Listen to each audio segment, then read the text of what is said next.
Part 2. Apologies for the abrupt ending of the previous video.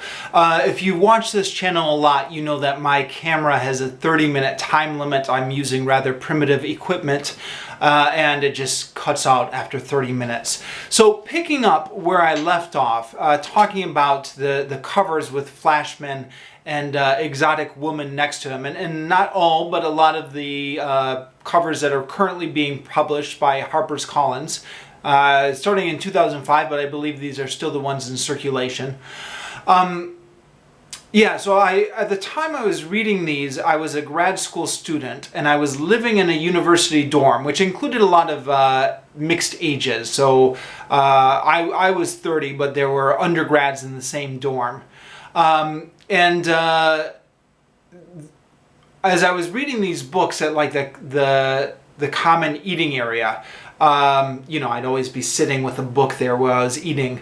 I remember one of the younger undergraduate students looked at the cover of the book and she said, we were talking about Orientalism in one of my classes.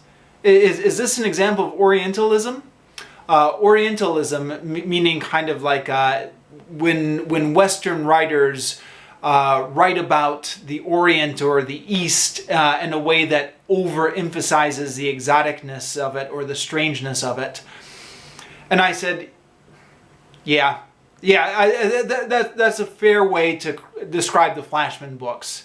It's a fair critique of these books. They do... you know, they're about the British Empire, and they do sometimes tend to exaggerate the strangeness or the exoticness of the places Flashman goes to. A criticism that I read of these books online somewhere, I don't remember where this was now, was that these books, even though they're backed up by a lot of historical notes, the author George MacDonald Fraser over-relies on primary sources. Journals and diaries and letters written by Victorians at the time, which tended to maybe have a rather prejudiced view against the people of the British Empire, or tended to have racial biases, or, you know, the biases of the time. And which also tended to be a little bit sensationalist, the sources of the time is another criticism I've heard. Of course, whether or not this is a negative depends entirely on your perspective. I was talking about this with my British friend in Cambodia, the guy who's another huge Flashman fan, and he said, no, that's the best thing about these books, is that he goes back to the sensationalist sources, because that's how you make an exciting story. Rather than going to like these boring academic sources, he goes straight back to the most sensationalist stuff.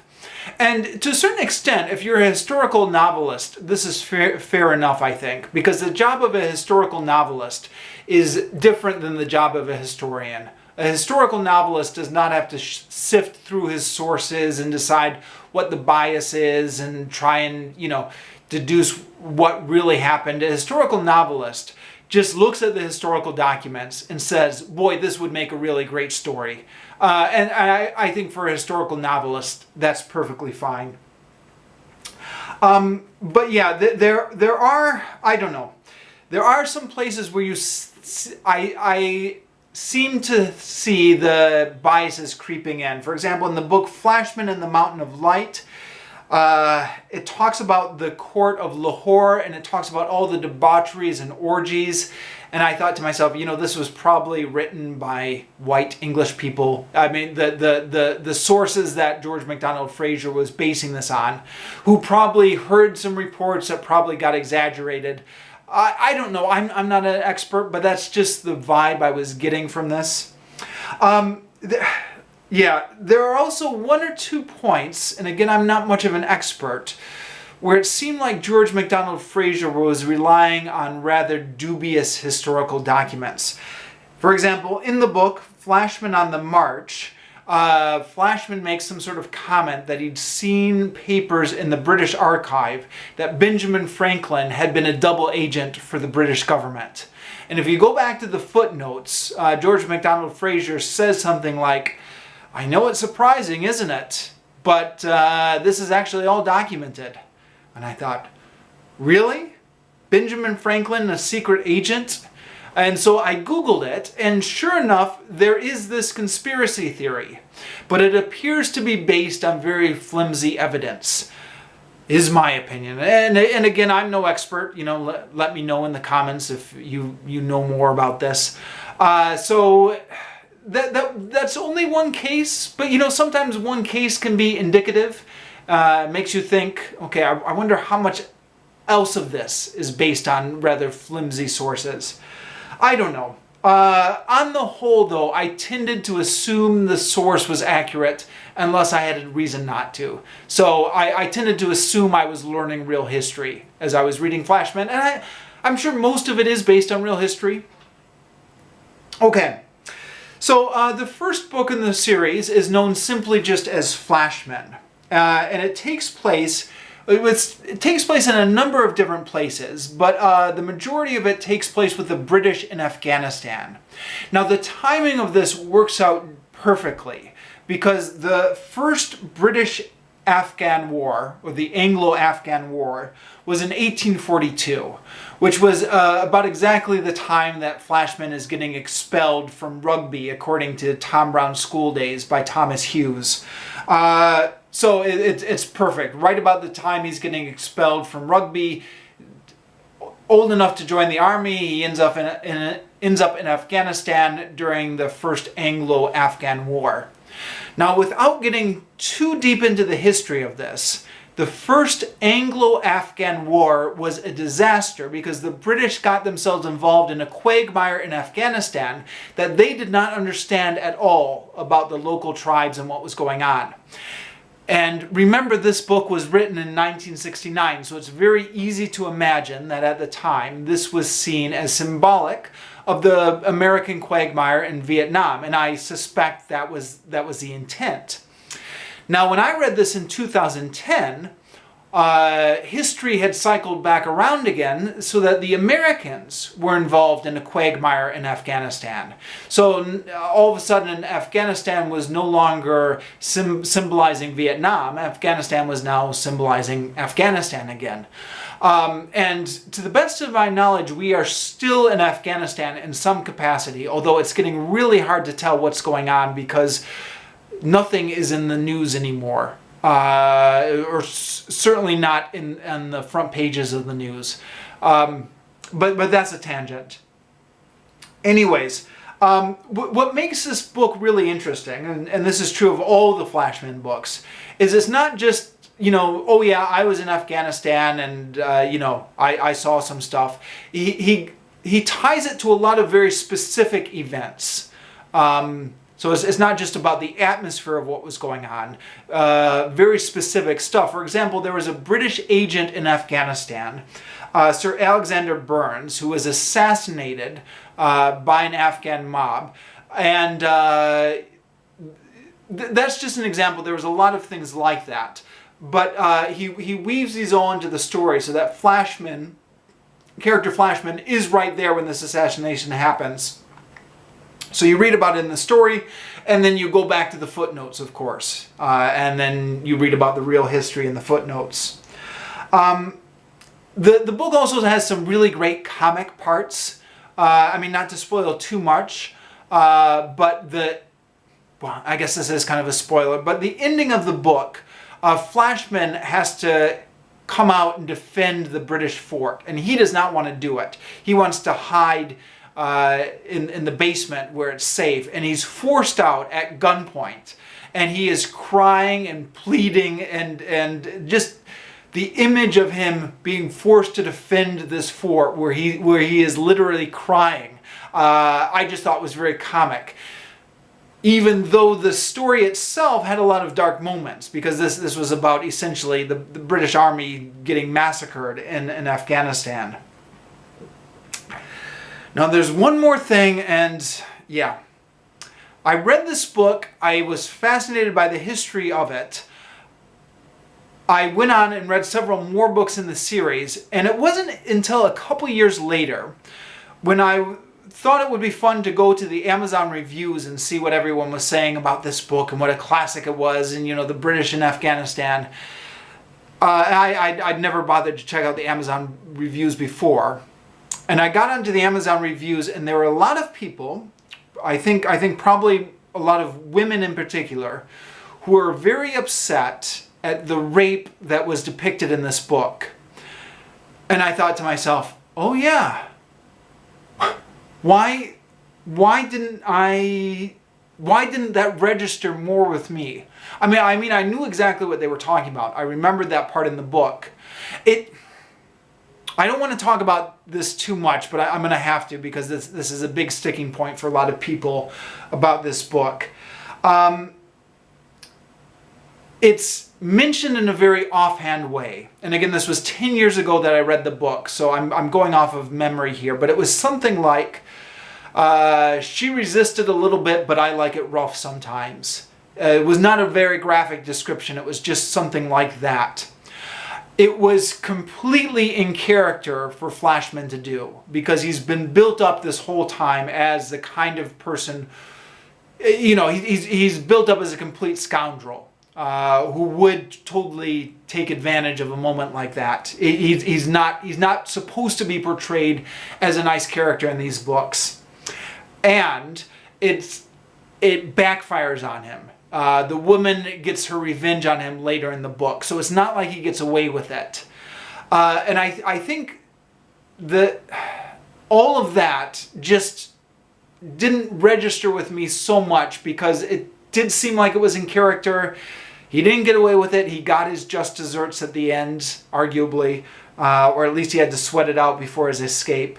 But yeah, I don't know what to say other than this was probably just, you know, my male privilege blinding me to what was really a sensitive spot in this book for a lot of other readers. And I guess for that, what can I do but apologize? Again, this book was written in 1969. So, you know, I think it was risque even at the time. But I think in 1969 it was, people were pushing the boundaries of what they could get away with. I think maybe this book was one of the books that was pushing the boundaries back in 1969. So, and there are tons of other politically incorrect stuff in this book and in subsequent Flashman books. So just be forewarned ahead of time. It's apparent from the Amazon reviews that there are a lot of people who are not willing to forgive this, and this is where the Flashman series ended for them, and that's one option, and that's completely legitimate. Another option, which I guess is the option I would take, is to say, okay, it's a little dark. I wouldn't have written that myself. But there's enough other interesting stuff in this book that I'm glad I read it on the whole. Or you can take the tact of the hardcore Flashman defenders and say, look, he's not supposed to be a nice guy. It makes perfect sense within the context of the character that's being set up here. I mean, nobody's defending the rape itself as a good thing, but the way it's portrayed in this novel as something that a character like Flashman would do could be argued legitimate. I don't know. There's probably a lot more to be said on this debate, but I really don't want the whole rest of this video to get hung up on this. So I'm just going to leave it there. You can make up your own mind, and I'm going to move on with this series. The second book in this series is a little bit odd. Because the second book in this series is called Royal Flash. It's the only book in this series that takes place in an imaginary kingdom. It's a parody of The Prisoner of Zenda, which if you read The Prisoner of Zenda also takes place in an imaginary Germanic kingdom. In this book as well, Royal Flash parodies a lot of the plot elements of A Prisoner of Zenda and is also in an imagined kingdom, which a lot of Flashman fans, and I think myself included, find the most disappointing of all the Flashman books, because the whole appeal of these books is learning all the history as you read through it and all the endnotes. This book, Royal Flash, it's got some history at the beginning, because, you know, it starts off in familiar territory, and it's got some history at the end, but the whole bulk of the middle is non-historical. But that's the only book in the series that's like that. Everything else from then on... No, I take that back. There's one book, Flashman and the Tiger, in which a section of the book is based on a Sherlock Holmes short story. But even for that book, most of it is based on real history or inspired by real history. The books go in chronological order, meaning each book picks up where the previous book left off, until you get to the 6th book in the series, Flashman's Lady. And then he flashes back to an earlier time period. And then after that book, then all bets are off with chronology. Each book just takes place in whichever time period the author wanted it to take place, and it completely jumps all around. If you're a continuity nerd, like I am, it does become, you can nitpick the continuity after this point. Because there are all sorts of points where you think, well, okay, we're jumping back in time to talk about this event, but this seems like it's a pretty big deal, and Flashman should have remembered it in the previous book, even though that took place in a later time, and it would have completely altered the relationship between these two characters. You know, that kind of nitpicky stuff, that is stuff that CinemaSins loves to do. You could totally do that after they start jumping around the chronology. Which, you know, it's unfortunate maybe the continuity isn't a little bit tighter. But the advantage of jumping around in the continuity, jumping around in time, is it sort of fleshes out the running joke of this series, which is that Flashman is at every single major historical point of the British Empire. So Flashman is constantly in his book saying, okay, remind me if I ever get time to tell you about the time I was with Gordon at Sudan. Now with Gordon in Khartoum. Now the book where Flashman is with Gordon at Khartoum is never actually written. It's alluded to heavily in Flashman and the Tiger, but we never actually see Flashman with Gordon in Khartoum, you know, the famous Gordon's Last Stand in Khartoum, and a whole bunch of other big events of the British Empire, which Flashman was there, but we never actually get to hear that story, but he's just constantly alluding to the fact, that he's had other adventures. Flashman being the narrator of these series. Okay, now the politics of this series. Yeah, as I've already mentioned, they're politically incorrect in any number of ways. And you get I was going to say you get the impression, but it's more than an impression. It's pretty much flat out stated that the author George MacDonald Fraser just loves being politically incorrect. And again, you know, these books started in 1969. A lot of them were written during the 70s. It was a time when maybe political correctness codes weren't as strict as they were today. Even by the standards of the time, though, he was pushing back against some of the accepted orthodoxy. So I am always hesitant to recommend them to people. They're a guilty pleasure as far as I'm concerned. I say I enjoyed them immensely. I learned a ton from them. I don't know if I'd recommend them. You know, if you want to go ahead, read them at your own risk, I guess. So I'm sort of recommending them, but not recommending them, I guess. Loved it for the story and the history. I'm going to take a hard pass on defending the politics. That being said, though, the early Flashman books did seem somewhat in line with my own politics in that they seem to be condemning the British Empire. So the books seem to have an anti-imperialist tone. There's an irony going on in these books as well, the early ones especially, where you have Flashman who has absolutely no redeeming qualities. He's a coward, he's a scoundrel, he only cares about himself. But he is actually less dangerous than these Victorians who are around him, who have all these notions of honor and glory and duty, because those are the people you have to watch out for. Like, those are the people who are going to get you killed. These idiots who are always thinking about honor and glory and duty. And this comes up nowhere more clearer in the book Flashman at the Charge, which is about the Charge of the Light Brigade. The Charge of the Light Brigade is a famous event in British military history during the Crimean War. And if you're an American, you might not know what this is about. So let me summarize this for our fellow Americans. It gets complicated if you get into the details about who passed on what message. But to oversimplify it, the Cavalry Brigade was given the wrong message, and they were told by mistake to charge into the Russian guns, like just charge straight into the guns, which was a complete suicide mission, and it was wrong. The orders got bungled.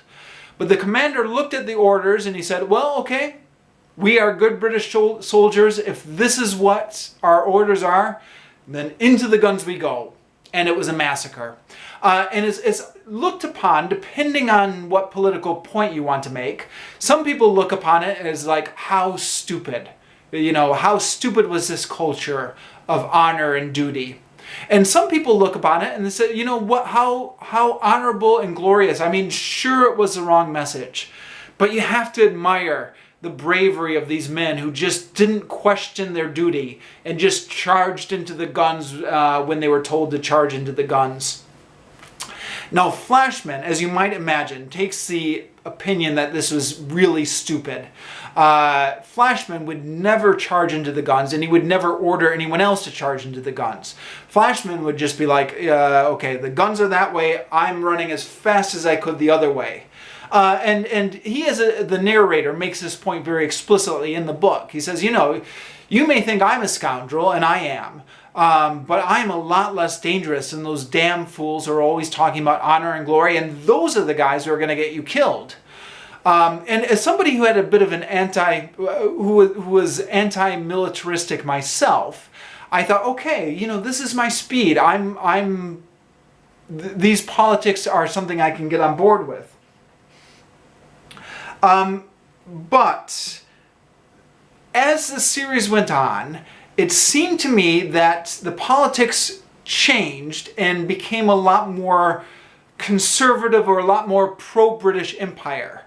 Especially starting book 6 is where I noticed it. Book 6, Flashman's Lady, where the footnotes, either the narrator, Flashman himself, or the author George MacDonald Fraser in his footnotes, will make the case that actually the British Empire wasn't nearly as bad as everybody says it was, and actually, you know, it was dealing with a lot of savagery, and they had to go in and civilize the natives, and people forget all the good that the British Empire did.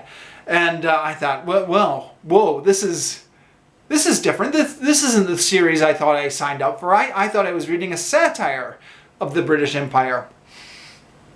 And I do not know what changed. It's possible that George MacDonald Fraser had a political shift somewhere along the line. You know, it happens to a lot of people as they get older. It's also possible that I completely misread those early books. And something that maybe makes me think I may have misread them is that whole first book about the military disaster in Afghanistan. Part of the problem with that military disaster, and again, it's all based on real history, the guy there, General Elphinstone, was made too many concessions to the Afghanistan tribes. They wanted him out of the fort. He was well fortified to defend himself in this fort, but he got promises of safe passage from them, and he just gave them the fort as a way of avoiding the battle. And then the army, and well, not only the army, but all the people who were hanging on the fort, like the women and children and the families and stuff like that, while they were walking back, that promise of safe passage got violated. And that's where the tragedy of that event comes in. So I read that as you know, kind of anti-Vietnam War. Like, this is what happens when you get into a place and you don't understand the culture and you don't understand the politics, which is why you shouldn't have forts in these countries way out in the middle of nowhere that you don't understand. But I've since learned that this is often taken by people, the same historical event is often taken by people who are advocating for a more hardline military stand. In other words, everything went wrong as soon